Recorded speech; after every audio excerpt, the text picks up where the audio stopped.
What's good, family? What's good, family? It's your boy, Urban Sports Guru, with the holla at y'all. My preview for the AFC North. Now, team that I think brings up the rear is going to be the Cincinnati Bengals. Now, I like them moving forward next year, whatever. Joe Burrow, I like him very, very much. I love how accurate he is with the football, how decisive he is, the way he processes his reads, and he still has AJ Green. I think offensively they're going to score some points. Their defense was just so horrible last year. I don't see that changing. And when you take into consideration the division that they're in a very tough division. So I don't see them winning more than 3 games. I don't. Moving forward, they're going to be something to really deal with. But I don't see them winning more than 3 games. Coming in third in this division, I got to be honest with you. The team I see coming in third is the Pittsburgh Steelers. Let me tell you why. That Mike Tomlin finally built the defense, and he did such a great coaching job last year. He finally built his own defense. He inherited a great defense. He inherited a great defense when he first took the job, but now he finally built his own great defense. So he finally got that. My thing is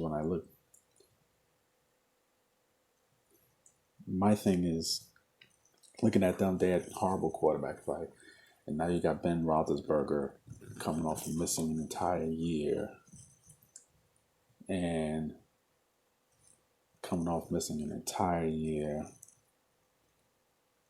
I don't see him making it through the year.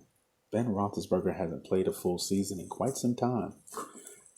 And this is why I thought Jameis Winston would have been smart to come to Pittsburgh. A, I think he could learn a lot from Mike Tomlin. But B, you're going to get some playing time. Ben is going to miss some games. Just saying. And I just don't think that the division is going to be better. The Browns are going to be better. The Bengals, I've seen them win go 3 games. They're going to score a ton of points.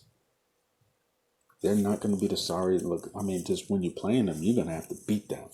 Because Joe Burrow, once midseason hit, you're going to see a change with a lot of teams because there's no preseason.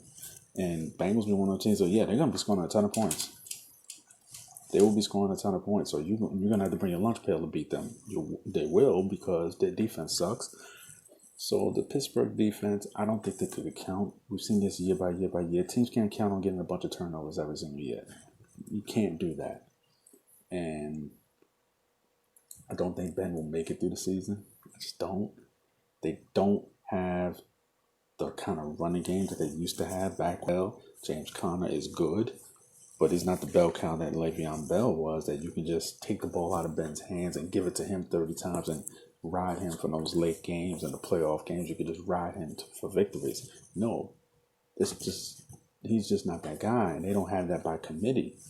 Still got a very solid offensive line. They'll be good, but I see them being a 500 team, 7-9, 8-8. That's what I see. I love me some Mike Tomlin. I do. I have so much tremendous respect for him, but I just don't see it. Team I see coming in second is the Cleveland Browns.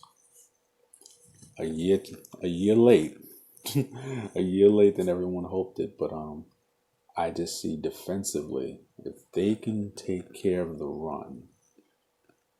I say this again for effect. If they can take care of their run defense, is what's important to me. Well, Myles Garrett, he was my pick last year for Defensive Player of the Year, and he's my pick this year. He got paid, deserved every nickel of it. I think it was between him and Joey Bosa.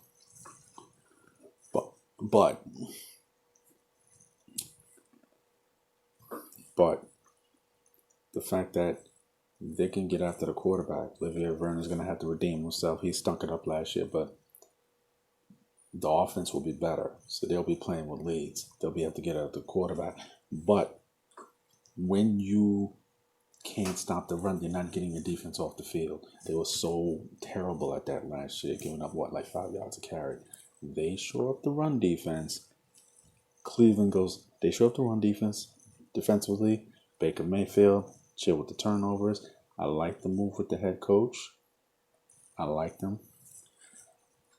You still have all those weapons, and most importantly, they showed up the offensive line. That's the most important thing. They took care of the offensive line. They ran the ball fine last year with a bad offensive line. You took care of both tackle spots. Not just one, both tackle spots. Cleveland's going to go 9-7. But Baltimore's still going to win the division. However, I do think they're going to come down to earth a little bit. Lamar Jackson is great. He's a video game.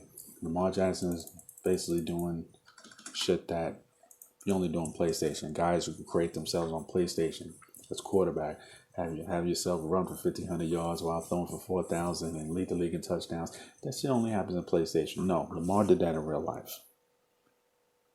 First time we've ever seen anything like that to that extent. But the problem is, a lot of that is Lamar, but a lot of that is also the system. And we've seen in the NFL, defenses catch up to systems. Defenses catch up to systems. And I think you're going to see some of that catching up to Lamar Jackson. There's a reason why you do not play option football in the NFL. There's a reason why. And this is why people were skeptical of him when they first did it a couple of years ago. I was like, they'll catch up to that. Then last year just blew everybody away. He matured, but just blew everybody away. I think there's going to be a catching up. I do. But they'll still win the division and go 11-5. That's my take. Hit the like, hit the subscribe. See me in the comments. Let me know what you think. It's your boy, Urban Sports Guru. I'm out. Salute.